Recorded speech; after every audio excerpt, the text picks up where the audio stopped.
अस्सलाम वालेकुम। रात के 2:41 यानी 2:41 हो चुके हैं। ये अभी भी हमारे सिस्टम पे जो है काम चल रहा है। ठीक है, ये काम करने की ज़रूरत हमें इसलिए पड़ी है क्योंकि अभी नया विवादित भाषण आया है, क्योंकि महाराष्ट्र में कॉर्पोरेटर इलेक्शन है। ठीक है, और क्या भाषण आया आप सुन लीजिए। मी मुस्लिम समाजाला पण आवाहन करू, नया नगर असो महाराष्ट्रातले, तुम्ही पण मस्जिदीच्या बाहेर आय लव्ह महादेवचे बॅनर लावा। हे हिंदू राष्ट्र आहे, ज्या देशामध्ये राहता त्या देशाचे नियम पाळा, माझं म्हणणं आहे।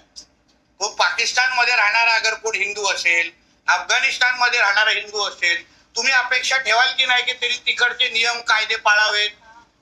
तर ज्या देशामध्ये 90% हिंदू राहतात, तुम्ही लावा ना तुमच्या मस्जिदीच्या बाहेर आय लव्ह महादेवचे बॅनर लावा। मस्जिद के बाहर आप लोग महादेव का बैनर लगाइए, मगर मस्जिद कमेटी को कोई प्रॉब्लम नहीं है, मस्जिद कमेटी को कोई दिक्कत नहीं होने वाली, क्योंकि इनके डर से मस्जिद कमेटी ऐसे लोगों को दुनिया वाली जो, अब क्या बोलूं मैं, अब दूसरा वीडियो भी सुन लीजिए, फिर मैं 300 वर्ष सुनो। कुराण ज्याने वाचायची असेल त्याने पाकिस्तान मध्ये जावा, जर जबरदस्ती करायची असेल तर इथे तो रामायण वाचू सकता, इथे तो गीता वाचू सकता, इथे श्रीराम आरती, भगवानची आरती करू सकता। इथे कुरान शरीफ अगर आपको पढ़ना है तो ये, हालांकि कोई गुजराती आदमी, इसको मराठी बोलना आ रहा नहीं, मगर अपने आप को जानबूझ के महाराष्ट्रन बताने के लिए मराठी में बोल रहा है कि इधर आप ये, ठीक है हिंदू लोग है, पढ़ना चाहिए, कोई बात नहीं, मगर इसमें जानबूझ के मुसलमानों का नाम इसलिए लिया गया है क्योंकि इनको पता है ये जितना हिंदू लोगों को उकसाएंगे मुसलमान के खिलाफ, उतना हिंदू वोट इनको गिरेगा।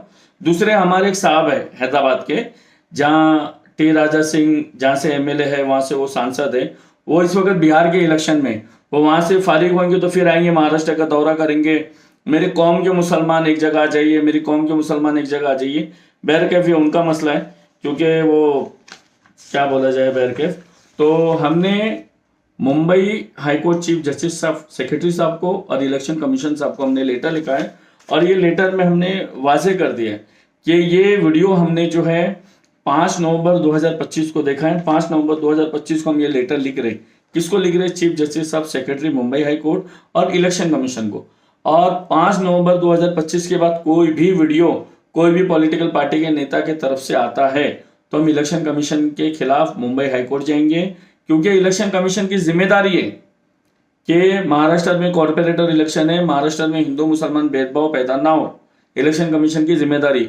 अगर 5 नवंबर 2025 के बाद कोई भी विवादित भाषण आता है, कोई भी पॉलिटिकल पार्टी का नेता हिजाब, बुर्का, अजान, मंदिर, मस्जिद, मुसलमान, मौलाना ऐसे बातें करता है, या कोई हैदराबाद का नेता के हिंदू भाइयों के खिलाफ बातें करता है, तो उनके खिलाफ भी, और प्लस इलेक्शन कमीशन के खिलाफ हम मुंबई हाईकोर्ट भी जाएंगे, और ज़रूरत पड़ी हमें मुंबई हाईकोर्ट से इंसाफ नहीं मिला तो हम सुप्रीम कोर्ट भी जाएंगे। महाराष्ट्र में कॉर्पोरेटर इलेक्शन आ रहा है, महाराष्ट्र में हिंदू मुसलमान भेदभाव पैदा करने की कोई भी कोशिश करेगा तो उसका जिम्मेदार इलेक्शन कमीशन होगा। इलेक्शन कमीशन की जिम्मेदारी है कि महाराष्ट्र में ऐसा विवादित बात नहीं होना चाहिए। आप तमाम ईमान वाले मुसलमान से गुजारिश है कि इस वीडियो को ज़्यादा से ज़्यादा शेयर करें, और अपने मोहल्ले में अगर मस्जिद है, मुसल्ली है आप मस्जिद के, और मस्जिद कमेटी में सदस्य सेक्रेटरी है, तो मैं उम्मीद करता हूँ कि आप लोग भी शायद ऐसा लेटर लिख के इलेक्शन कमीशन को भेजेंगे इन दोनों के खिलाफ, थोड़ी बहुत अगर शर्म होगी तो।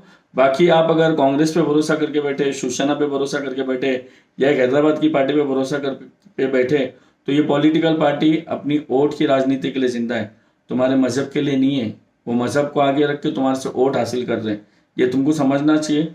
तुम तुम्हारी मस्जिद के जिम्मेदार है, तुम तुम्हारी दरगाह के जिम्मेदार है, तो तुम्हारी जिम्मेदारी है कि तुम्हारी मस्जिद के खिलाफ कोई बोलता है तो उसके खिलाफ आगे आके कानूनी कार्रवाई करें। अस्सलाम वालेकुम।